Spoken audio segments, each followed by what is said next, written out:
고린도후서 4장 7절에서 10절 말씀을 가지고 하나님의 말씀 함께 나누겠습니다.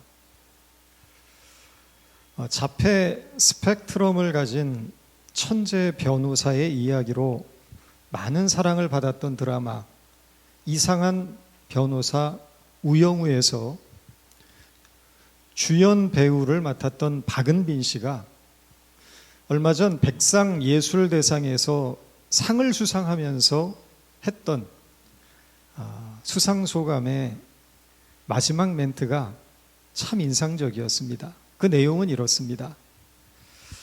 제가 이상한 변호사 우영우에서 가장 좋아하는 대사는 제 삶은 이상하고 별나지만 가치 있고 아름답습니다 라는 대사입니다.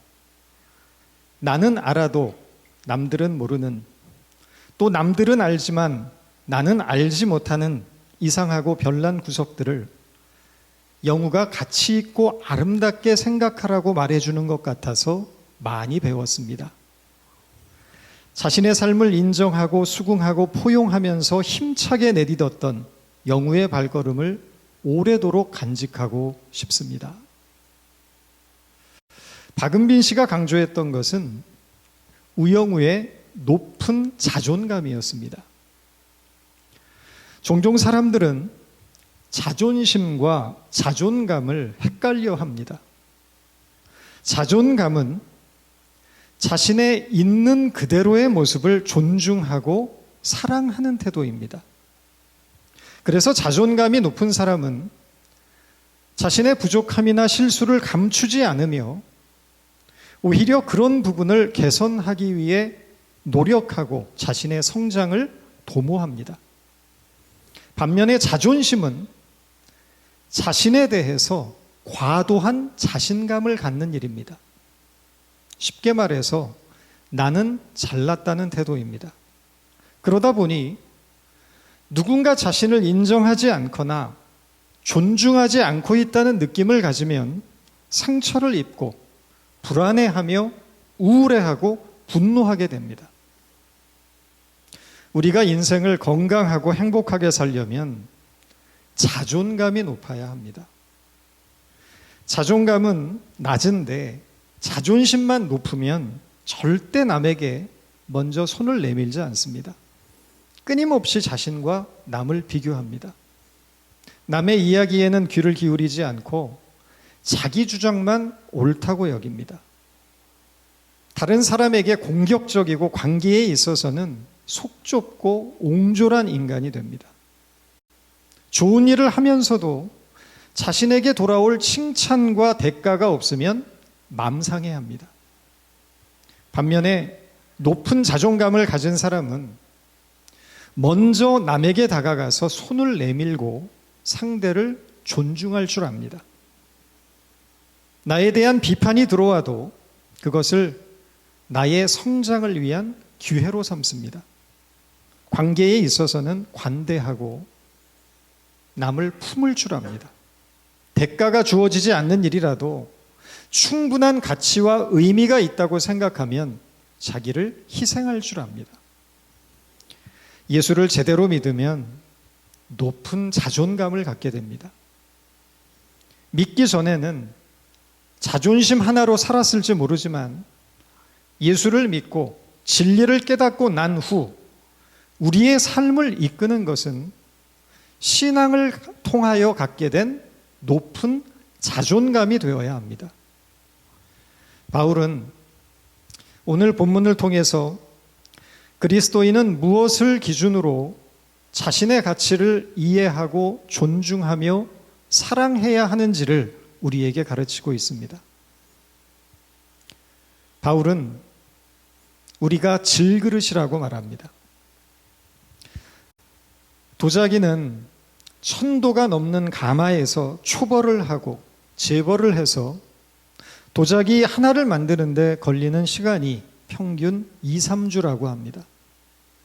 그러나 질그릇은 진흙을 구워 만든 가장 평범하고 단순한 형태의 값싼 그릇입니다. 그런데 성도된 우리는 그 질그릇 안에 보배를 가지고 있다는 것입니다. 질그릇과 보배를 분리시키고 있습니다.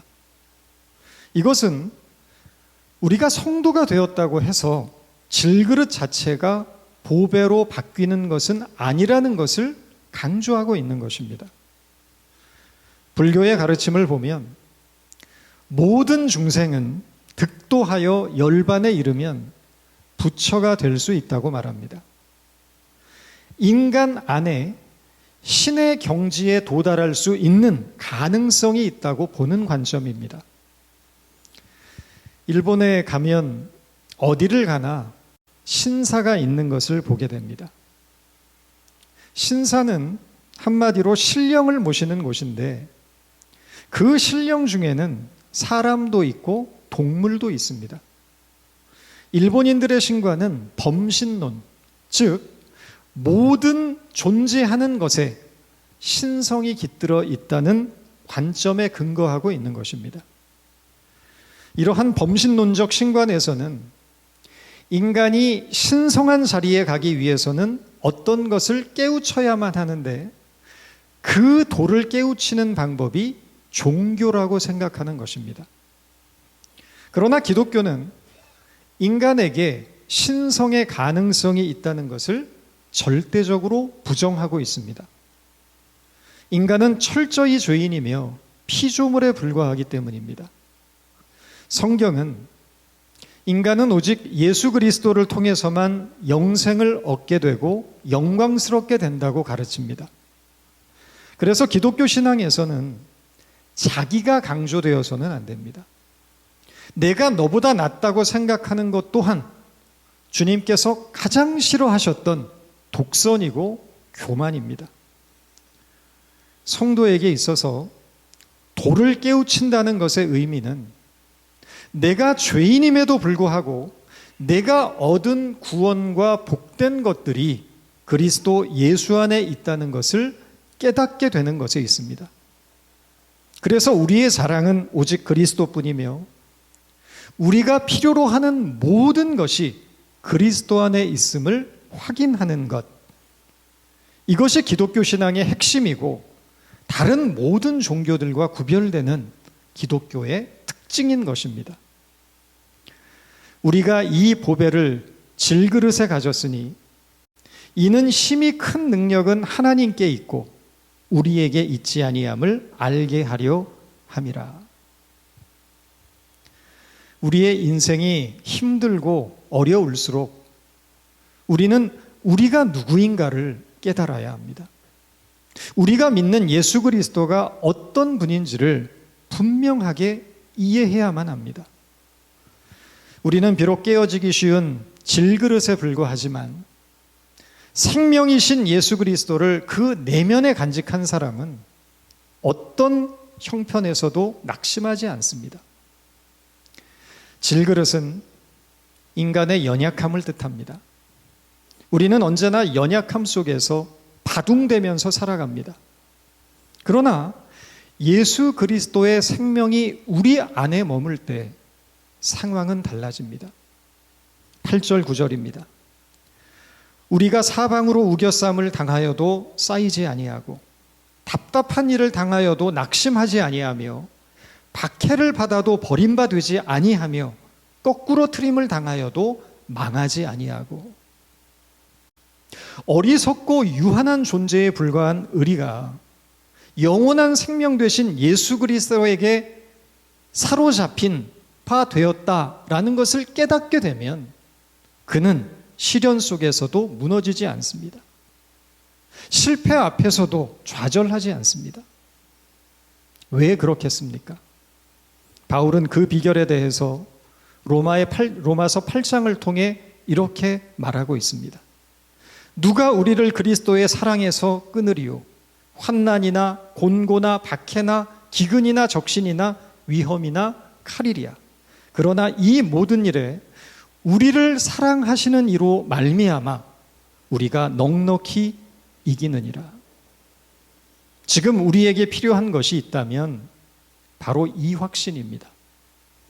우리는 평탄하고 가볍고 쉬운 인생을 살아가기를 꿈꾸지만 삶은 무겁고 어렵고 힘들 것입니다.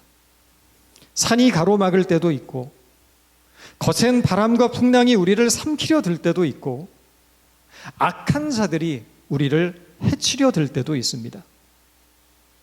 그러나 설령 우리의 인생이 어렵고 힘들고 무겁더라도 우리가 주어진 삶을 감사하며 소망 가운데 살아갈 수 있는 이유는 예수 그리스도께서 저와 여러분을 사랑하신다는 믿음 때문입니다. 이 믿음은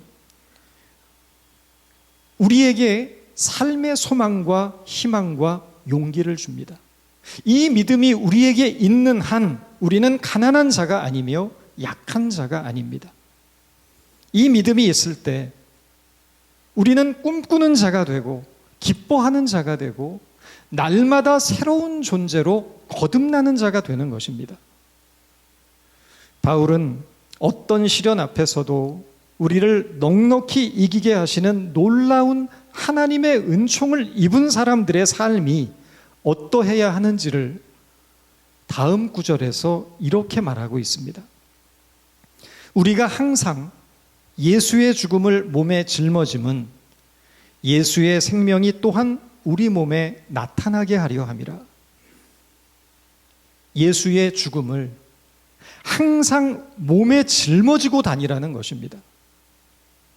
이것은 십자가의 삶을 뜻합니다.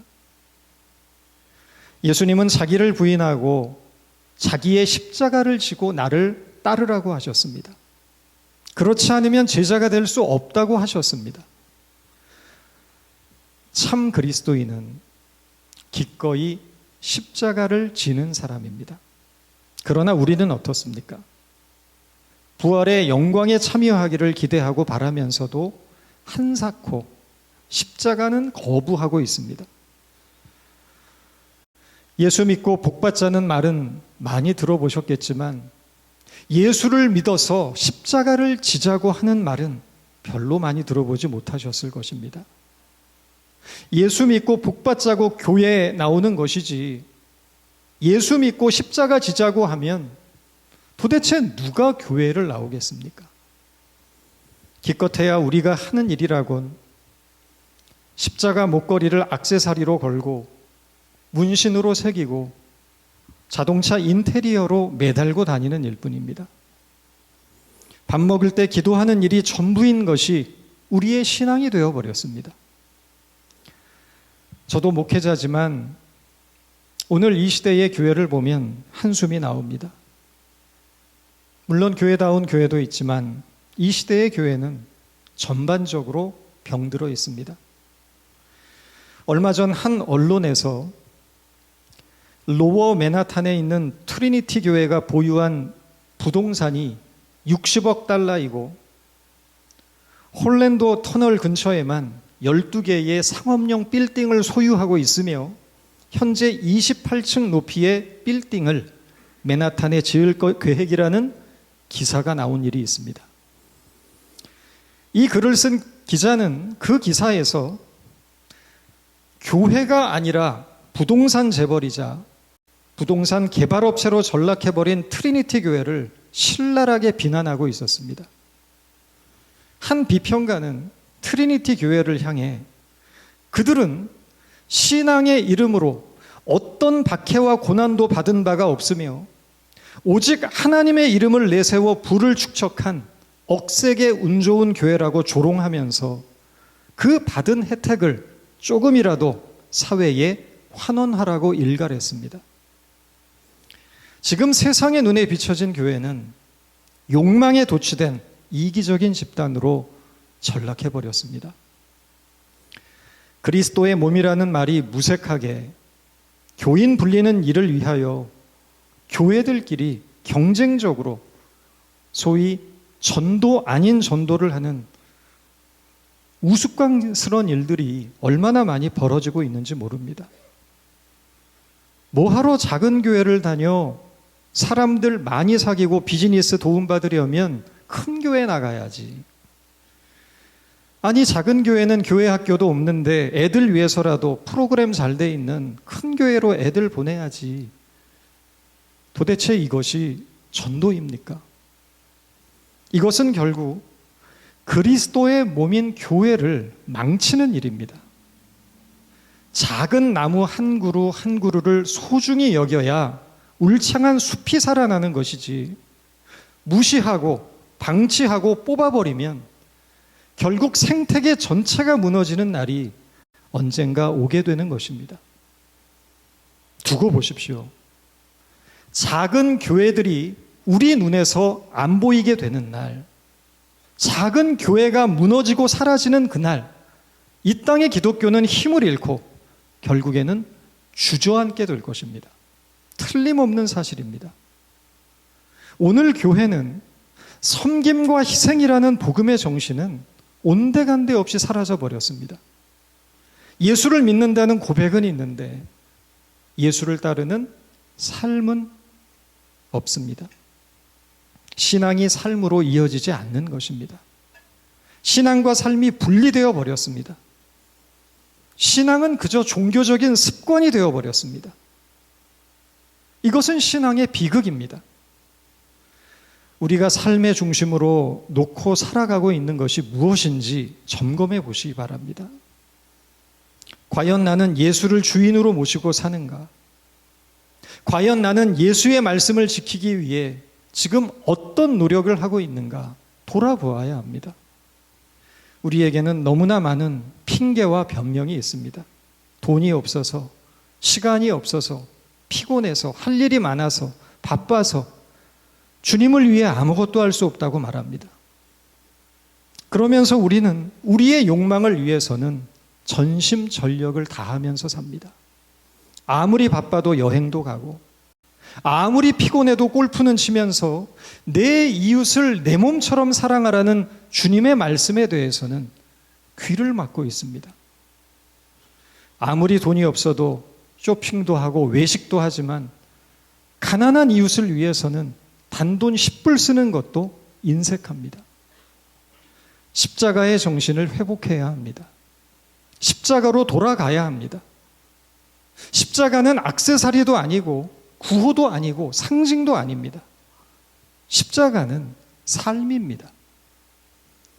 생명을 살리기 위해 나를 희생하는 일이고 주님의 뜻을 이루기 위해 나를 온전히 드리는 일입니다. 십자가 없이는 예수도 없는 것입니다. 만약 세상이 우리의 삶을 통하여 그리스도의 향기를 맡을 수 없다면 저와 여러분은 가짜입니다. 조화에는 향기가 나지 않습니다. 그것은 그저 보기에만 좋을 뿐입니다. 향기는 살아있는 꽃에서만 풍기는 것입니다. 유재석 씨가 진행하는 유퀴즈라는 토크쇼에 프랑스 출신의 드봉 주교님이 출연한 것을 보았습니다. 드봉 주교는 26세의 어린 나이에 당시 세계에서 가장 가난하고 위험한 나라였던 한국에 와서 70년의 세월을 헌신한 분입니다. 전쟁 이후 폐허 속에서 가난과 굶주림에 시달리던 농촌을 위해 농민운동을 펼치셨고 오갈 데 없이 다리 밑에서 생활하던 청소년들을 거두어 먹였습니다.